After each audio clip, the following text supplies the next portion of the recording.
Hello, and thank you for joining us on World Now. We're beginning with the state visit of the U.S. President Donald Trump to the United Kingdom.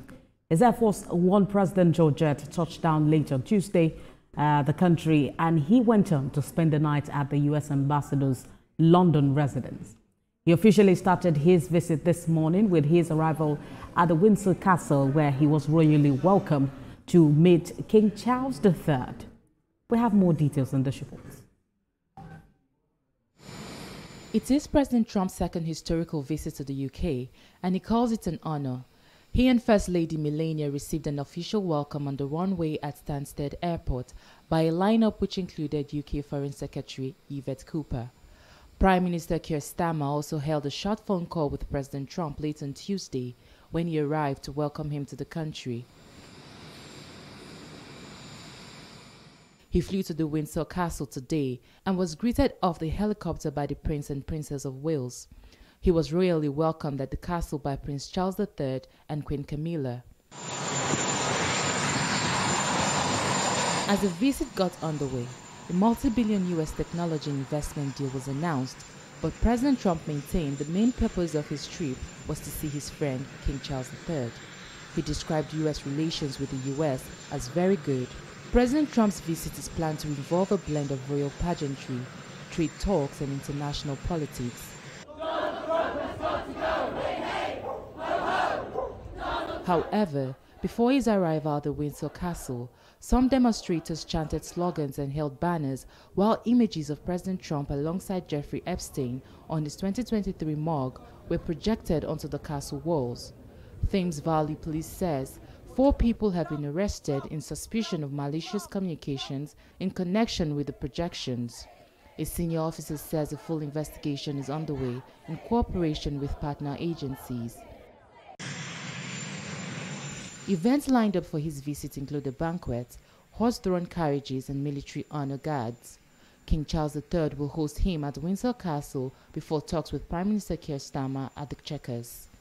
The British government has framed President Trump's visit as a demonstration of the strength of the transatlantic alliance and an opportunity to advance a multi-billion-dollar technology deal.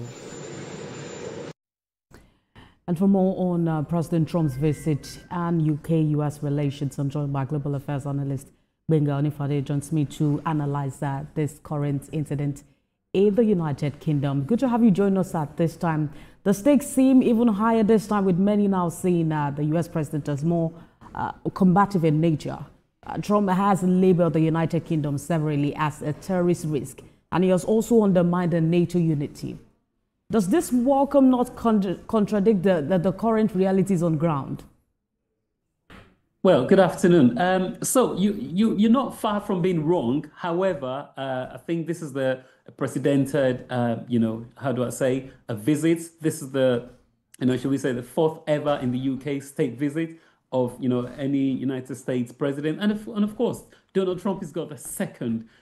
We've got to both agree that no other person in the UK has ever had this precedented second visit. So that's one. But also we both agree, or I'm agreeing with your notion, which is the fact that the special relationship is at fray, is at risk. There's a differences over immigration, which is happening in the UK compared to what Trump is implementing in America. There's a difference over Ukraine, war, of course. So, there are some parallels, but there's some differences. And of course, we saw that in April during the Liberation Bill, when, even President Trump slapped some tariff on the UK. But I think this is one of the reasons why, everything has to be very historic, even though everything is happening within the 4 walls of Windsor Castle. But again, there is a special place for Donald Trump. He has, I think from, stating from ancestral to business relationship, UK has a special place in his heart. So this invitation has been, of course, extended to him since February. I know he wants it, he loves it, but also you've got to understand there's a little bit of politics here as well. Right. We've got That's what I wanted to ask you about. If you yourself believe that this is just a personal visit by the President Trump to his friend Keir Starmer in the United Kingdom. We've seen Labour Party members also saying that President Trump is trying to divide Europe, and giving him special treatment at this time could sort of be seen as an endorsement of his policies. But what would have been the best position for the United Kingdom, especially as a long-standing ally of the United States? UK is probably the closest ally to United States, period. But also, if you aligning with your thoughts again, if you look at Labour, we've got quite a few Labour bench, front and back benchers, who are against or opposed to this visit. I think it was the same thing 8 years ago when it happened the first time, where the Queen was alive then. But you've got to look at the present politics right now. We had a few, leading Labour parties. Angela Rayner, which is the Vice Assistant PM, didn't deflect, but had to resign. We have Peter Mandelson with, Epstein case, which has to, literally has to lose his job.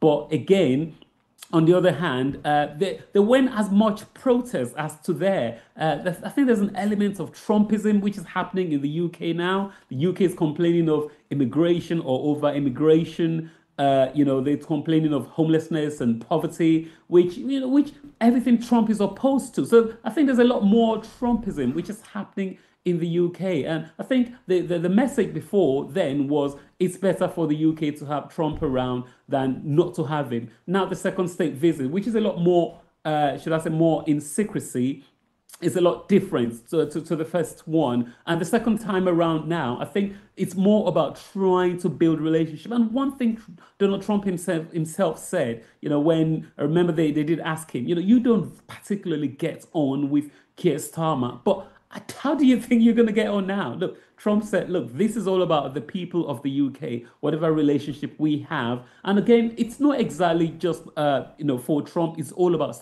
strengthening American-British relationship. And, there will be, of course, there'll be a few futures or details or investment that will be made in here. So I think Trump said, I don't necessarily have to like him for me to get on with him. Trump is a people person. Right. And this would just easily make them get on. I mean, the minute he landed, all bets were off, literally. We had Prime Minister straight away chatting. UK loves protocol, but all that protocols were not there. He just went on unconventionally. And there are questions about, what the British hope will emerge from the event has been asked. We know that the president has said it's a personal visit, but then we saw some protests right before his arrival. In this situation, does it seem like the UK may unknowingly be positioning itself as a bridge builder and sort of an image builder for President Trump at this time? Well, Trump is a people person, number one. Trump loves to be the main character. He loves to be the main guy.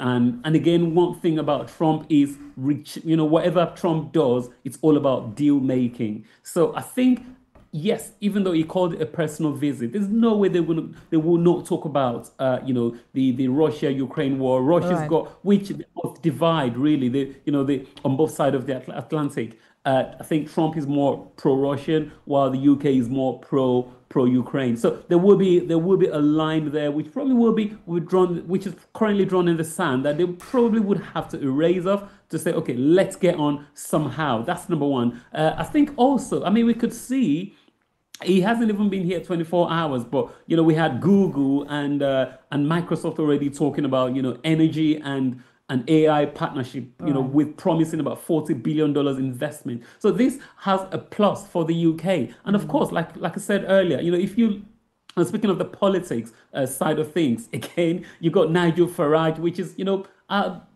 people tend to call him the far right or the right winger. Part of the government. He's gaining ground. He's a personal friend of Trump. Starmer is not particularly a friend. They just get on very well.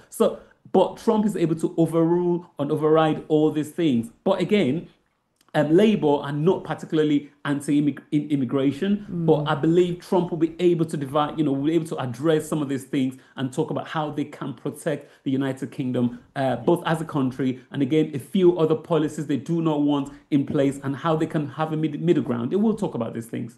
And we'll wait out to see how this plays out for Keir Starmer's political career domestically. especially after this visit. That's a fine place to leave the conversation. Thank you for talking to us, Global Affairs Analyst Gbenga Onifade. Thank you for joining us.